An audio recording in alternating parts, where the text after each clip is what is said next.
problema ng mga nagsasabi na yon, hindi naman natin pwedeng sabihin politikang politika lang to kasi may mga ebidensya, no, na hindi naman inimbento, hindi naman basta-basta ginawa lang, pero nakalap ito at yung charges pinag-usapan ng maraming tao at nakita nila there are four counts, no, na pwedeng isampa. So meron politics doon, at the same time judicial din yun tsaka constitutional process. They're all three processes: political, judicial, tsaka constitutional, no? So halo-halo na yon kasi ultimately yung senator judges will decide on their own conscience. Siyempre, hindi naman talaga sila trained na judges. Yung appreciation na ng evidence, halo-halo na yon, ano? Pati yung pananaw nila sa politika ng bansa, kasama na yon. The thing is, hindi naman masama yon kasi talaga namang yun ang demokrasya. Meron tayong political battle parate. Hindi naman pwedeng tanggalin yung political battle na pinag-aawayan ng poder kasi ganun talaga yun. Otherwise, magiging dictatorial tayo. One group, one person will say, amin to, kami na lang, wala na kayo. Pero talaga yung political minsan battle, hindi natin maiwasan yun. So, it's not necessarily bad, pero hindi naman yun ang buong katotohanan lang.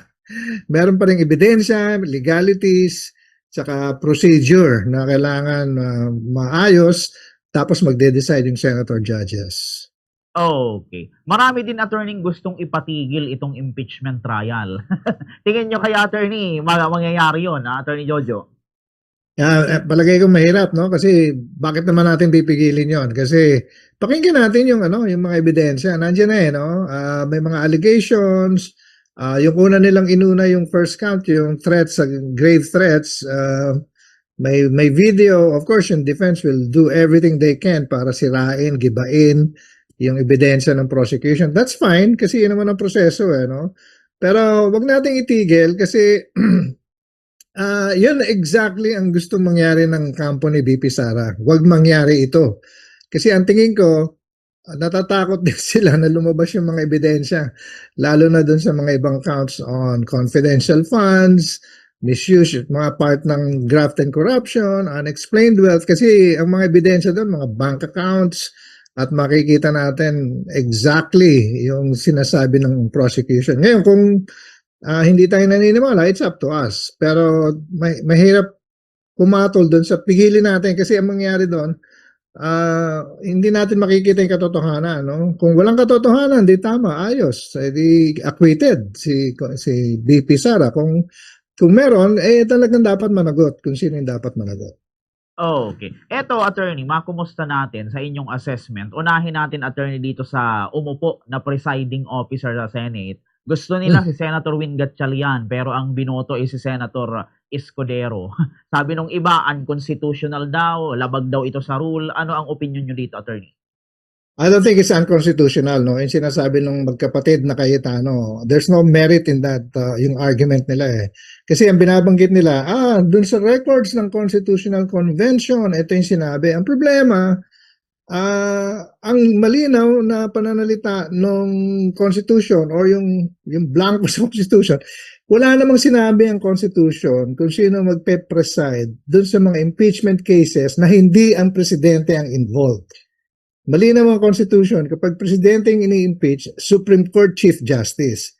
Tapos tumahimik na yung Constitution So, ang pananaw ng majority, dahil wala namang pagbabawal, pwede kaming mamili ng ibang presiding officer. I don't think that's a violation of the Constitution kasi wala naman nakasulat sa Constitution about it. Ngayon, sinasabi nila, dun sa usapan sa Constitutional Convention, kailangan tignan natin ano talaga ibig sabihin nun. Alam mo, ginagawa talaga ng Supreme Court yun. Napakadaming kaso na bumalik ang Supreme Court dun sa legislative process at tinignan, ano ba talaga ibig sabihin nito? Yun yung mga instances na may nakasulat na hindi masyadong malinaw. Kaya tignan natin kung ano yung malinaw na intention. For example, meron nakasulat sa Constitution natin, marriage is inviolable. Nakasulat yun. Ngayon, hindi natin maintindihan, kasama ba same-sex marriage yan? O ito ba, ibig sabihin, man and wife lang? Ano ibig sabihin nito? Pumunta tayo dun sa intention ng mga gumawa ng batas na yon. Yun valid yun. Ginagawa talaga ng Supreme Court yun in thousands of cases. Pero yung ginagawa nila Pia Cayetano at saka ni Alan Cayetano, wala namang nakasulat sa Constitution na kailangan i-interpret eh. Ang sinabi lang doon, Chief Justice, President. Other than that, wala nang sinabi. Anong i-interpret mo? Wala ka namang binabasang hindi mong maintindihan. Nilalagay nila yung Constitutional Convention, isinusulat ngayon nila yon sa Constitution ngayon na hindi tama. Kaya hindi unconstitutional yon. I don't think mananalo sila sa Supreme Court kung iaakyat nila to. Pero it's just, to me, it's amazing na may mga ganun silang legal, binanggit pa yung mga law schools na pinag-aralan nila na medyo nakaka-embarrass yun sa mga law school. Isa doon is law school ko. Opo, iyon. Pagdating naman attorney sa sa mga senator judges natin, ano attorney yung mga nakikita nyong red flag sa kanila? Or sino yung nakikita nyong red flag sa kanila, attorney? And sino naman, attorney, yung sa tingin nyo nagampanan niya talaga ng mahusay yung pagiging senator judge, attorney Jojo? Well, ako, opinion ko lang, at I think marami namang nagsasabi. Unang-una kasi, Bongbong Kim, nag-uumpisa pa lang tayo, 1 week pa lang tayo. Kaya ang tendency talaga ng mga senator judges, pati si presiding officer, pati yung mga abogado, pumaporma, nagpapa-impress, nagpapakita. Kasi umpisa at marami, milyon-milyong Pilipinong nanonood dito.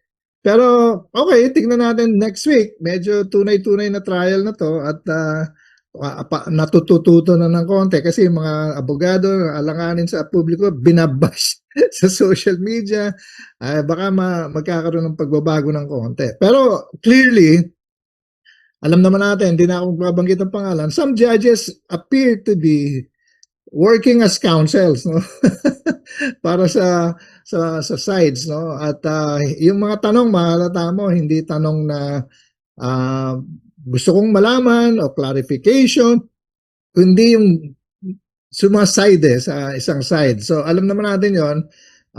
It's okay. I mean, it's fair for the game. Sila naman na magja-judge na kung pinapakita na nila yung yung kanilang cards, bahala ng publiko na mag-judge sa kanila, na sabihin at some point in time na hindi fair itong judge na to. So mayroon naman tayo ultimately public opinion na nakakakita niyan. Pero ganoon ang takbo niyan, and I don't think magbabago yan, kasi alam naman natin yung divide ng Senate, minority and majority ngayon. Yung minority bloc na nagsubok na maging majority nung May, alam naman natin mga VP Sara mga kampo ni VP Sara yon. Kaya the way they're acting, I'm not surprised. Okay po. Puntahan natin, attorney, yung yung unang araw pa lang ng impeachment, may nagkasagutan na si Representative Luistro and then si Attorney Sison ng Defense. Ano ang masabi niyo doon, attorney? Kung kayo ang tatanungin, kanina yung ibibigay, attorney, yung mataas na puntos sa kanila, attorney? Yeah, normal naman yon sa mga abogado. Of course, you stand by your position kahit na siyempre the other one, magkasalungat kayo ng position, may konting discussion. In fact, hindi pa nga masyadong mainit yung awayan na gano'n. Simple lang yon. Actually, you see worse debates in the court. So ako, as a lawyer, kita ko naman yan. Okay lang yon. Defense, try to be vigorous, tsaka aggressive. Ganun din ang prosecution. That's fair kasi yun ang trabaho nila diba?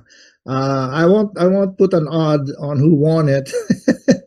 Kung sino yung nanalo sa debate na yun kasi biased ako nakikita ko yung pagka hindi ko I don't agree with the argument, siyempre ayoko dun sa argument na yun. Pero at the same time, understand naman na both sides are doing their job.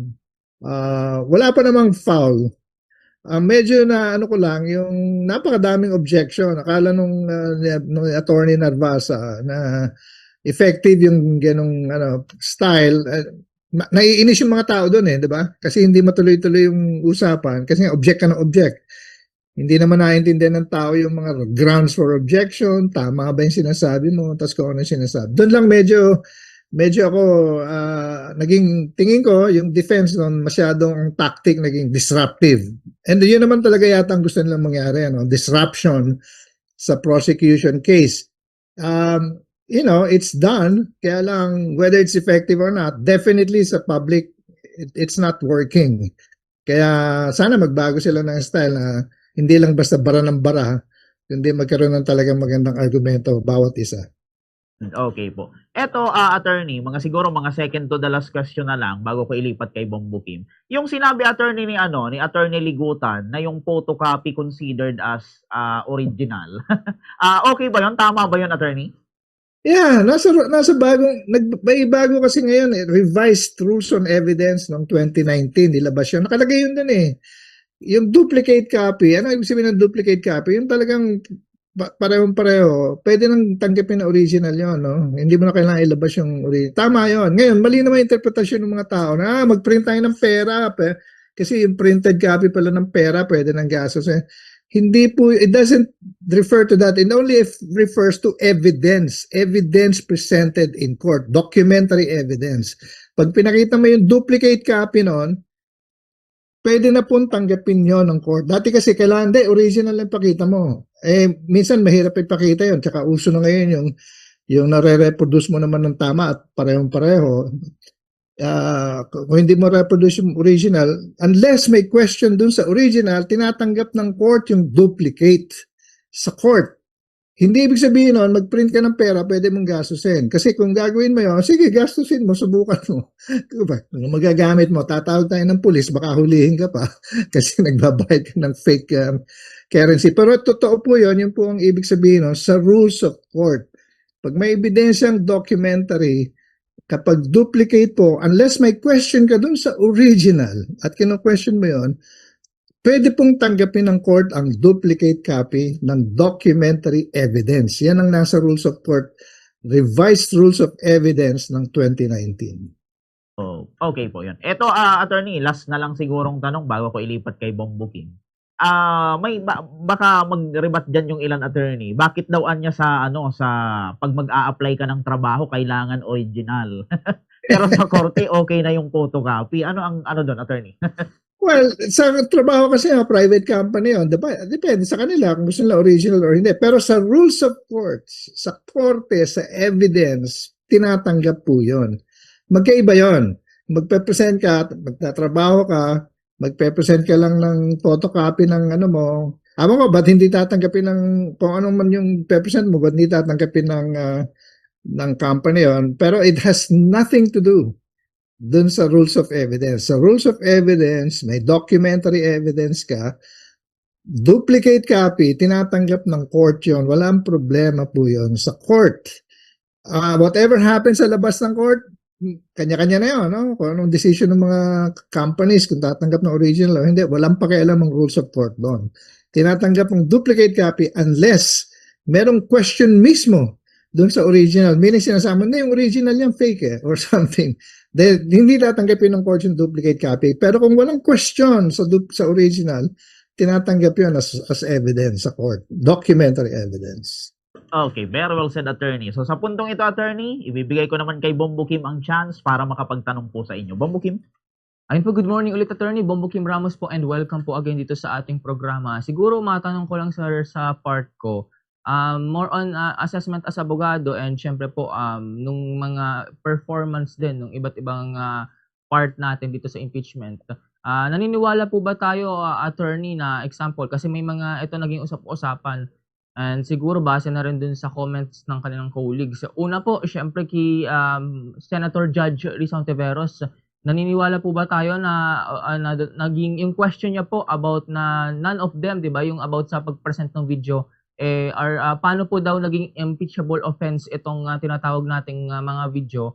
Naniniwala po tayo sa kumbaga tanong comment ni Senator Judge Pia Cayetano na ito leading na towards kumbaga itong ating sides magkaroon ng closing statements? No, it's not. Alam mo si Senator Pia, daming iniimbentong argumento diba? Kasi nga, sabi na, alam mo yung pagtanong ni Risa Hontiveros, very objective yung tanong niya hindi leading yun. Actually, tinatanong niya, ito ba, yung ginagawa ba ng prosecution, impeachable na yung pinaprove niya. Parang sinasabi niya, kulang pa ebidensya niyo. para ma-prove to na impeachable yung grave threats na yon. So, nung marinig ko nga yun, sabi ko objective yon at wala namang problema dun sa question na yun. At kung ikukumpara mo nga dun sa mga previous na mga hearing ng impeachment, nung araw, kung naalala natin, ako, bata pa kayo, Bongbong Kim siguro, hindi nyo inabot yung kay Corona, kung ano-anong klaseng tanong naman yung tinatanong ng ano. Ngayon may na-admonish pa sila, etc., etc. I think we should allow the judges to ask their questions. Kung nagkamali sila, walang karapatan ng ibang judge na sitahin sila. Kasi pare-pareho lang silang judge eh. Kung nagkamali yung tanong nila, di mali yung tanong nila, bahala na yung publiko and bahala na i-handle ng mga counsels yun tsaka ng witness. Pero yung senator judge would stand up and say na mali yung tanong mo. I mean, that's just too presumptuous, di ba? I mean, pareho lang tayo rito. Bakit mo ako? Basta tanongin ng sarili, magtanong ka ng sarili mo. It seems parang ano lang kasi yung the last week, pati previously, si Senator Risa is occupying a big space in the head of Senator Pia. Kaya parati sila nagkakalaban-laban.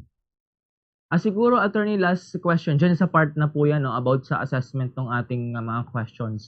Ito naman po, on the other side, siguro, attorney, kamusta naman yung question po ni Senator Judge Alan Peter Cayetano? Naniniwala din po pa tayo na leading itong tanong niyan, whether the statement daw po ba ni VP about dun sa pag-threat na i-assassinate itong si Presidente, si First Lady, and si dating House Speaker, whether it is absolute o conditional. Ito po ba ay leading? Naniniwala po ba tayo? Well, first of all, yung objection about a leading question, ina-address yan doon sa mga taong nagtatanong. In other words, yung prosecution lawyer. Hindi mo pwedeng dalin yung witness mo to say the things na gusto mong sabihin niya. So pag sinabi mo, totoo ba na ganito? Leading yon. Pero yon sa prosecution lawyers yon. You can object kapag gano'n ang tanong ng prosecution. Nililid niya eh. Bawal yon. Kailangan yung witness magsasalita on his own, tsaka hindi siya tinuturuan, wala siyang script, kaya medyo foul yung sinabi ni Atty. Narvasan. Ano ba? Scripted ba yan? Foul yon. Mag-object ka kung gusto mo. Pero a judge telling another judge and say, you're asking a leading question, walang ganon. Judge yun eh. Hindi naman yun yung lawyer ng witness eh. No? So it just doesn't make sense. Ngayon, si Senator Alan, of course, was asking, anong feeling ng witness, no? I mean, clearly, gusto niyang sabihin conditional yon, no? Kasi iniisip nila, pag conditioned yung threat, napapatayin kita, kapag pinatay mo ako or something, conditional threat yon, hindi yung grave threats. O yun yung point na pinopoint ni Alan Cayetano. Pero I don't think it makes sense legally.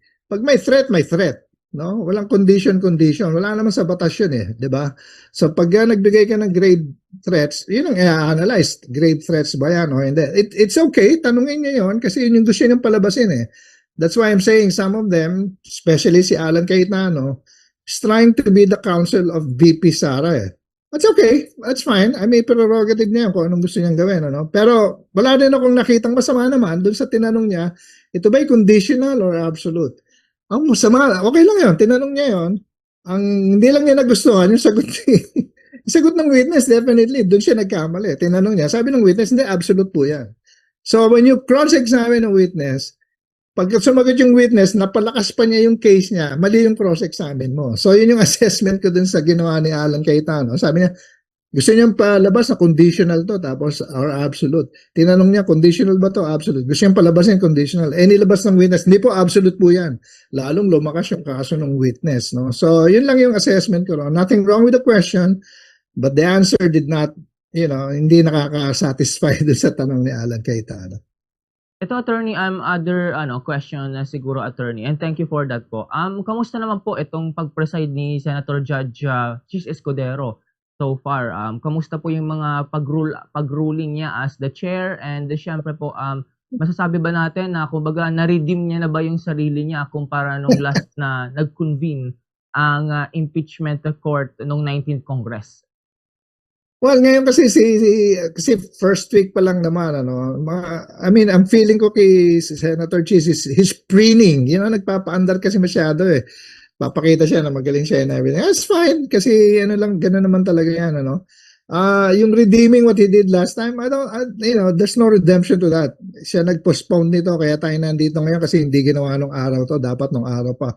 Yung forthwith, hindi niya sinunod yun eh.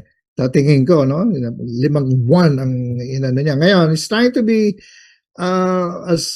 hopefully objective. So far, wala pa naman siyang big mistake na ginawa. Except that he announced, big mistake yun eh. He already made a legal conclusion na ang majority vote, 2/3 vote is equal to 16. Siya nagsabi noon sa conviction. I don't agree with that. Pero binanggit na niya, that's an issue that's still open. Kasi 21 na lang ngayon ng senators na nagfa-function. No? Wala na si Marcoleta, nakakulong. Si Jinggoy, nakakulong. Si Bato, nagtatago. So that makes 21. 2/3 ng 21, hindi na 16. And that's a legal question. I'm not saying I'm right, but there's a legal question there na hindi niya pwedeng sabihin, ang position ko 16. I mean, ang position mo, but that's not necessarily the Constitution. Kasi ang Constitution, hindi naman sinabing 16 eh. Sinabi 2/3 of all the members. Ngayon, ano yung definition ng all the members? Depende sa definition natin yun. Kasi yung definition ng Avellino versus Cuenco, pag hindi functional yung senator, hindi mo bibilangin yun as all the members. So bumaba naging 22 yung number of senators from 24. Kaya pumayag ang Supreme Court na yung 12 majority na kaagad yun.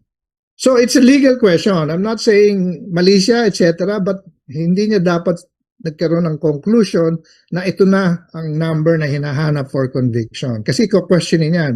What if if the vote is 13 for conviction, definitely walang problema kasi it's way below 13 lang, di ba? Sa 21, hindi siya 2/3. Ngayon, kung ang vote is 15, some people may say, teka muna, ano na yan, convicted na yan. Hindi 16 eh. Yun yung point of view ng iba. 24 kasi yung binibilang niya. Pero kung 21 lang yan, yung 15, 2/3 yun eh.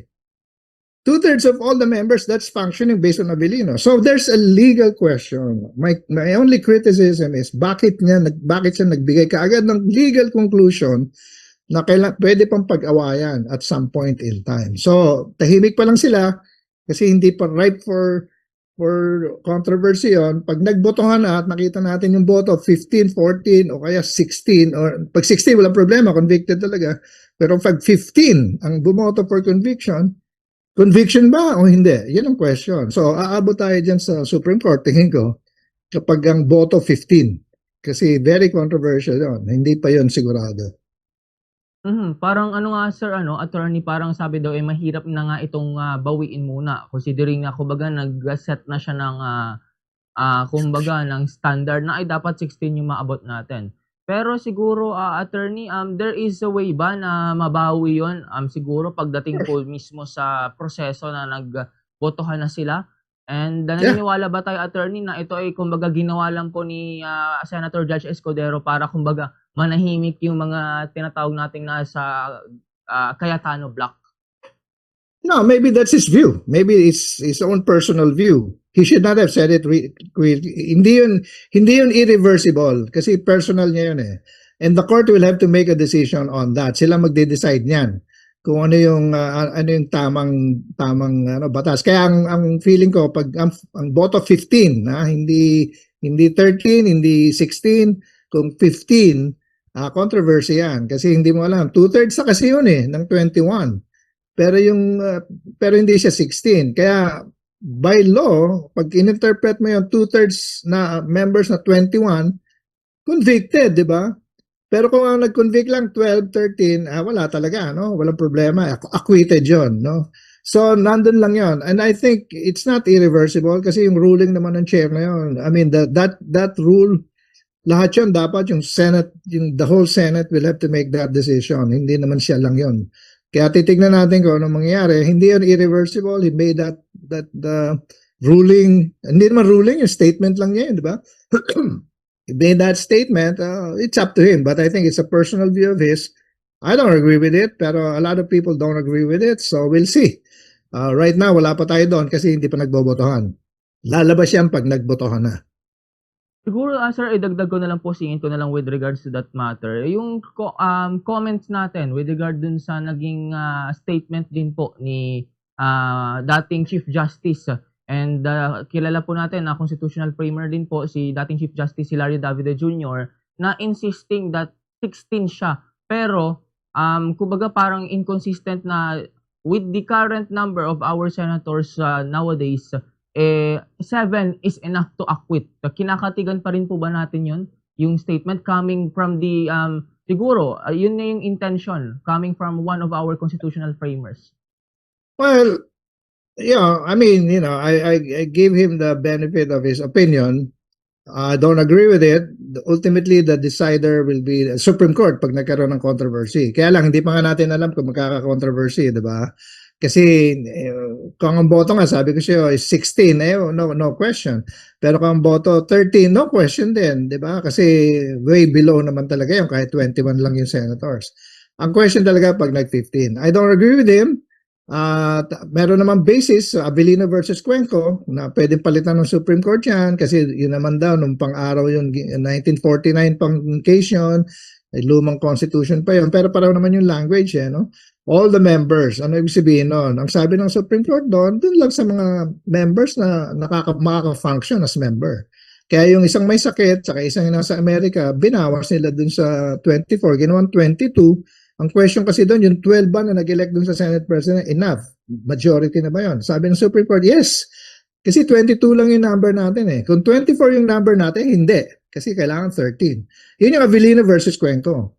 Yun yung principle ng Avellino versus Cuenco. Pareho naman yung language between the two constitutions. Kaya ako, I would think na kapag hindi ka naman makaboto, nasa kulungan ka, hindi ka naman nakaparticipate sa hearing, nasa kulungan ka, dalawa sila, yung isa nagtatago. Bakit mo i-count yung non-vote nila na doon sa buong pag-iisip? Kasi tama si Alan Cayetano na na-bash siya ng konti doon nung sinabi niya na yung hindi mo pabobotohin senador, it's tantamount to a vote of acquittal. Kasi kung 16 yung pinag-uusapan mo, the more na hindi makaboto yung mga tao, hindi mo lang makakaboto ng 16. You know what I'm saying? Diba? Hindi sila aabot sa 16. Kaya pag binawas mo yung mga, for example, isang senator, gusto niya maging convicted si Sara, pero hindi siya nakaboto, parang acquittal yun, di ba? Even though gusto niyang i-convict si Sara. Kaya dun sa mga hindi makaboto, tama si Alan Cayetano in his sense na parang vote of acquittal yon kasi pakonti na ng pakonti yung pwede bumoto ng conviction na required the vote is 2/3. So, yan yung issue. Pero again, controversy whether it's 16 or 15 at some point. But we will see kung saan naaabot yung controversy na yan kasi kung umabot sa 16 yung conviction vote, tapos kung below naman, kung 13, 14, tapos na rin yon. So 15 lang yung parang magiging controversial na vote.